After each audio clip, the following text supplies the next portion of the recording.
ମୁଁ ସତ୍ୟଜିତ ପଣ୍ଡା ଆପଣଙ୍କ ନିମନ୍ତେ ଅଡ଼ିଓ ବ୍ଲଗ୍ଟି ପ୍ରସ୍ତୁତ କରୁଛି। ବ୍ଲଗ୍ର ଶୀର୍ଷକ ଶିମିଳିପାଳ ଭ୍ରମଣ, ଏକ ସ୍ମୃତିମୟ ଅନୁଭବ ଓ ଜୀବନର ଶିକ୍ଷା।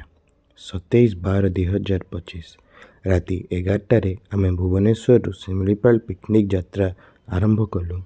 ଯାତ୍ରାର ଆରମ୍ଭରେ ଆମେ ଅକ୍ସ କେବୁଲ ଖୋଜିବା ଓ ସଙ୍ଗୀତ ଚଳାଇବା ନିମନ୍ତେ ବହୁତ ସମୟ ଓ ଅସୁବିଧା ଭୋଗ କଲୁ। ଶେଷରେ ସମସ୍ୟା ସମାଧାନ ହେବା ପରେ ଆମ ବସ୍ ଭିତରେ ସଙ୍ଗୀତ ଚାଲିଲା ଓ ଆମେ ନାଚିଗାଇ ଯାତ୍ରାର ଆନନ୍ଦ ଉପଭୋଗ କରୁଥିଲୁ। ମଝିରେ ଆମେ ଚା ଓ ଖାଦ୍ୟ ପାଇଁ ବିରତି ନେଲୁ। ସବୁକିଛି ଭଲ ଚାଲୁଥିବା ବେଳେ ହଠାତ୍ ରାତି ପ୍ରାୟ 4ଟା ସମୟରେ ବସ୍ର ଟାୟାର ପଙ୍କଚର ହୋଇଗଲା। ଷ୍ଟେପ୍ନି ନଥିବାରୁ ଆମ ସମସ୍ତଙ୍କର ଆଶା ଓ ଉତ୍ସାହ କମିଗଲା ଓ ଯାତ୍ରା ନେଇ ଆମେ ନିରାଶ ହେଲୁ। ସେହି ସମୟରେ ଦୀପକ ଓ ପଙ୍କଜ ଭାଇ, ଶିମିଳିପାଳ ଟୁର୍ର ଡ୍ରାଇଭରମାନେ ଆମ ପାଇଁ ଭଗବାନ ପରି ସାହାଯ୍ୟ କଲେ। ସେମାନେ ଆମକୁ କରଞ୍ଜିଆରୁ ଯଶୀପୁର ପର୍ଯ୍ୟନ୍ତ ସୁରକ୍ଷିତ ଭାବେ ପହଞ୍ଚାଇଲେ। ସକାଳ ପ୍ରାୟ ହୋଇଥାଏ 8ଟା ସମୟରେ ଆମେ ଯଶୀପୁର ପହଞ୍ଚିଲୁ। ଥଣ୍ଡା ପରିବେଶରେ ଆମେ ଫ୍ରେଶ ହେଲୁ ଓ ଜଳଖିଆ କରି କୁମାରୀ ଇକୋ ରିଟ୍ରିଟ୍ ଦିଗକୁ ଯାତ୍ରା ଆରମ୍ଭ କଲୁ। ସେଠାକୁ ପହଞ୍ଚିବାରେ ଆମେ ବହୁତ ଶାନ୍ତି ମିଳିଲା, କାରଣ ଏତେ କଷ୍ଟ ଓ ବାଧା ପରେ ଆମେ ଗନ୍ତବ୍ୟସ୍ଥଳରେ ପହଞ୍ଚିଥିଲୁ। ସ୍ନାନ ଓ ମଧ୍ୟାହ୍ନ ଭୋଜନ ପରେ ଆମେ କିଛି ସମୟ ବିଶ୍ରାମ କଲୁ। ପରେ ଝରଣା ଓ ପାଇନ୍ ଫରେଷ୍ଟ ଘୂରି ବୁଲିଲୁ। ପ୍ରକୃତିର ସୌନ୍ଦର୍ଯ୍ୟ ଆମକୁ ମୋହିତ କରିଦେଲା। ସନ୍ଧ୍ୟାବେଳେ ଚାହା ଓ ପକୁଡ଼ି ଖାଇଲୁ। ତାପରେ ବ୍ୟାଡ଼ମିଣ୍ଟନ ଓ ଅନ୍ୟାନ୍ୟ ଖେଳ ଖେଳିଲୁ। ମହିଳାମାନେ ଆଲୋଚନା ଓ ଆନନ୍ଦରେ ସମୟ କାଟିଲେ ତ ଶିଶୁମାନେ ଉନୋ କାର୍ଡ଼ ଖେଳିଲେ।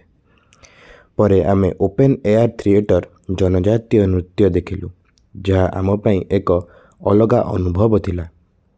ରାତିରେ ଦେଶୀ କୁକୁଡ଼ା ତରକାରୀ ସହିତ ଭୋଜନ ଆମ ପାଇଁ ବିଶେଷ ଥିଲା। 3°C ତାପମାତ୍ରାରେ ବନଫାୟାର ଆମ ରାତିକୁ ଗରମ ଓ ସ୍ମୃତିମୟ କରିଦେଲା। ପରଦିନ 28/12/2025 ସକାଳେ ଆମେ ଜଳଖିଆ କରି ରୁମ୍ ଛାଡ଼ିଲୁ ଓ ଯାତ୍ରା ଆରମ୍ଭ କଲୁ ଉସ୍କି ୱାଟରଫଲ୍, ଉସ୍କି ଝରଣା ଓ ବରେଇପାଣି ଝରଣା ନିମନ୍ତେ ଓ ପରେ ପରେ ଜଙ୍ଗଲ ସଫାରି କରି ଶିମିଳିପାଳକୁ ବିଦାୟ ଦେଲୁ।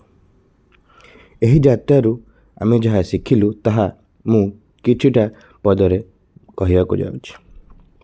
କୁମାରୀ ଇକୋ ରିଟ୍ରିଟ୍ରେ ଗୋଟିଏ ଦିନ ମୋବାଇଲ ଇଣ୍ଟରନେଟ୍ ବିନା କାଟିବା ଆମକୁ ସାମାଜିକ ବିକ୍ଷୋଭରୁ ଦୂର ରଖି ପ୍ରକୃତିର ସହ ନିକଟରେ କରିଦେଲା। ଲାଗୁଥିଲା ଯେପରି ଶିମିଳିପାଳର ଗଛ, ରାସ୍ତାର ଧୂଳି ଓ ଝରଣାର ଗର୍ଜନ ଆମ ସହ କଥା ହେଉଛି ଓ ପ୍ରକୃତିର ମୂଲ୍ୟ ବୁଝାଉଛି। ଆମେ ଦେଖିଲୁ ଯେ ଦୂର ଅଞ୍ଚଳରେ ଅନେକ ସୁବିଧା ନଥିଲେ ମଧ୍ୟ ଜନଜାତୀୟ ଶିଶୁମାନେ ବହୁତ ଖୁସିରେ ରହୁଥାନ୍ତି। ନା ଟିଭି, ନା ମୋବାଇଲ, ନା ବିଭିନ୍ନ ଖାଦ୍ୟ, ତଥାପି ସେମାନଙ୍କ ମୁହଁରେ ସନ୍ତୋଷର ହସ ଥିଲା। ଏହା ଆମକୁ ଶିଖାଇଲା ଯେ ସହଜରେ ମିଳୁଥିବା ଜିନିଷର ମୂଲ୍ୟ ଆମେ ବୁଝୁନାହୁଁ, କିନ୍ତୁ କଷ୍ଟ କରି ମିଳୁଥିବା ଜିନିଷର ମୂଲ୍ୟ ଓ ସମ୍ମାନ ଅଧିକ ଥାଏ। ଶିମିଳିପାଳ ଆମକୁ ଶିଖାଇଲା ଯେ ସୀମିତ ସାଧନାରେ ମଧ୍ୟ କିପରି ଜୀବନ ଚଳାଇବା ଓ ନିଜ ଶକ୍ତିରେ ଆଗକୁ ବଢ଼ିବା ଶିଖିବା ଦରକାର। ଜୀବନରେ ସଫଳତା ପାଇଁ ସବୁବେଳେ କାହାର ସହାୟତା କିମ୍ବା ଗଡ଼ଫାଦର ଦରକାର ନୁହେଁ। ନିଜ ପ୍ରୟାସ ଓ ଧୈର୍ଯ୍ୟ ହିଁ ସବୁଠାରୁ ବଡ଼ ଶକ୍ତି। ଧନ୍ୟବାଦ।